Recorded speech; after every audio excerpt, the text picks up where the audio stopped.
99204 3.8 liter Ford Mustang cylinder contribution test. This is not to be confused with the cylinder power balance test. You can't even perform a cylinder power balance test on the Mustang.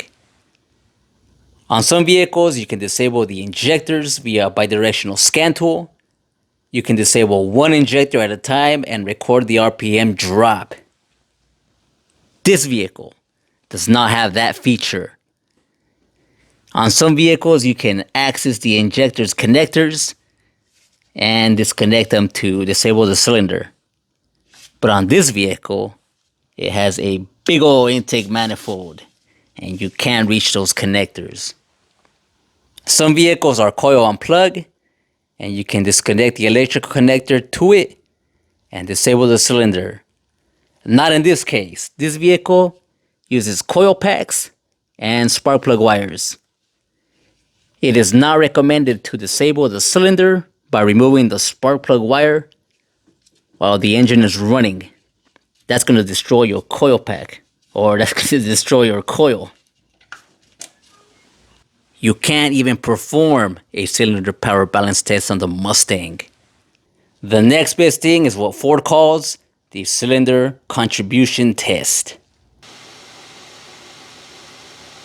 On your bidirectional scan tool, go to Functional Tests, then Cylinder Contribution Test. The test is done with the engine idling in park.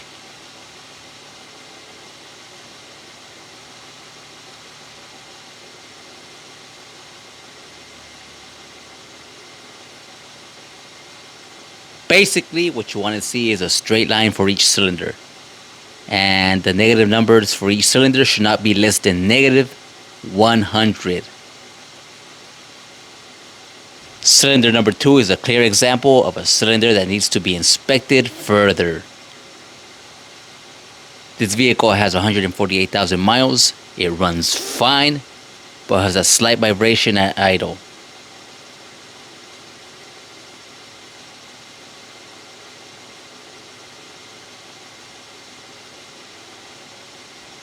Yep, cylinder number 2 has an issue.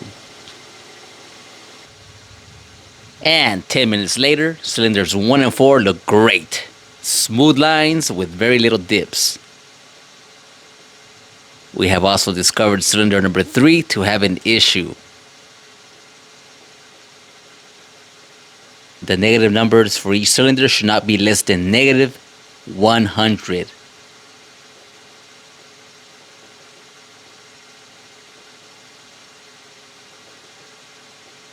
Cylinder number 5 passes.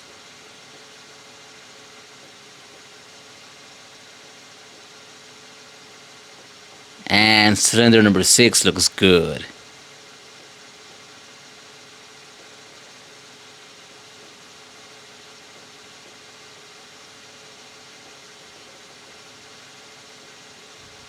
And would you look at that? Cylinder number 3 just had a dip below the negative 1000 mark. I would say this is an actual misfire. This was a live misfire. The lower the number, the less it contributed for that instant. Now that number 3 dipped below negative 1000, its line looks good, right? So don't be fooled by that. You can also go to mode 6 and access the misfire monitor. Here we see cylinder 1 with 43 misfires, cylinder 2 with 830, and cylinder 3 with 21. Cylinders 4, 5, and 6 are at 0. So we know that 2 and 3 are having an issue, and the misfire monitor tells us that number 1 also has had misfires. So that's all cylinders on bank number 1. So that should aid us in diagnosis. And that's it for the cylinder contribution test. I hope you learned something. Have a good day.